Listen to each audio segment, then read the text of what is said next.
محبت ټول ګیلې ګیلې دی زړه بداوی پکې اکثره وخت راځي نه. بازه کلی هغه چې له طبیعي ښکلاو او طبیعي منظرو برخمن دی، ډېر زیات ښایسته او له ډېر زیات ښه جوړښت څخه برخمن دی او ډېر ښه جوړ دی.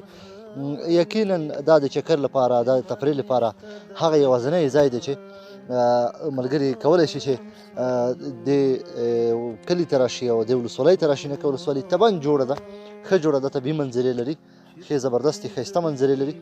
نو ټولو ملګرو نه مې هیله ده چې د دې نکې ولسوالۍ څخه یو ځل حتما لیدنه وکړي، ځکه په دې کلي کې زما خاپوړې شوي دي او زما پلرنی ټاټوبی همدا کلی دی، بازک کلی چې له ډېر مودې وروسته ورته راغلی یم.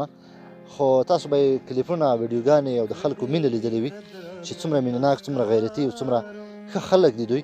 او همدارنګه یې سیمه هم ډېره ښه سیمه ده، ښه طبیعت لري او طبعا جوړه ښه سیمه ده. خو غربت ځپلی ده، نیستۍ ځپلی دي هغه خلک دي چې په خپل میلمه، په خپل باندې، په خپل وطن باندې سر ورکوي. خو غربت دې ځای ته رسولی دي چې په دې ښکلې او په دې ښایسته جغرافیه کې د دوی ژوند لنډ او تنګ دی، سخت دی. نو حتما یو ځل لیدنه وکړئ دې ولسوالۍ څخه. نو ډېره زبردسته ښه ولسوالي ده، خصوصا څو سیمې چې په هغه کې بازه کلی هم شامل دی، ډېرې ښایسته دي.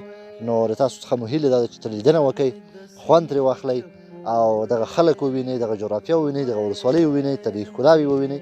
نو زما د کمرې لینز، زما کمره به په هغه ډول دغه ښایست ته تاسو ونه رسوي، ځکه په دې کې شک نشته چې زما کمره به په دې ښایست پسې ونه رسېږي، او نه هم زما کمره دومره صلاحیت، دومره کیفیت لري چې دغه شنې لوړې ژورې سیمې چې هره سیمه یې شنه ده، هر ځای یې شین دی، هر ځای د چکر دی، ډېره زبردسته سیمه ده.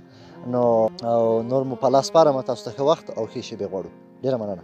ټګي دې وکړه ټګه یاره، ستا د ټګي زما د صبر